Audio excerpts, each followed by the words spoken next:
কাল সকালেই চলে যেতে হবে। 2 দিন পর তো আমরাও চলে যাব। ফিরে আসতে হলে তো চলে যেতে হয়। একটা দিন থেকে গেলে কি এমন ক্ষতি হবে? সময় শেষ। অ্যাকচুয়ালি অফিসে একটা নতুন প্রজেক্ট ঢুকছে তো আমাকে যেতেই হবে। আমার থেকেও ইম্পর্ট্যান্ট। থাকলে থাকেন, না থাকলে নাই। আমি এত রিকোয়েস্ট করতে পারবো না, ভাল লাগে না আমার ছাতার মধ্যে।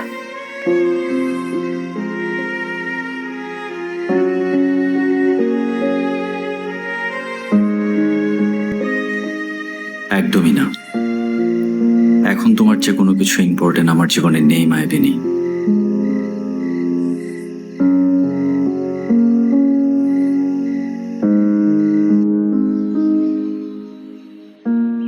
যাবেই তো, যা। বনের পাখি কি আবার কখনো আপন হয়? আমিও ভুলে যাব, একদম মনে রাখবো না, সব কিছুর থেকে ব্লক করে দিব। একা একা শুধু আমি কেন কষ্ট পাবো? কে সে?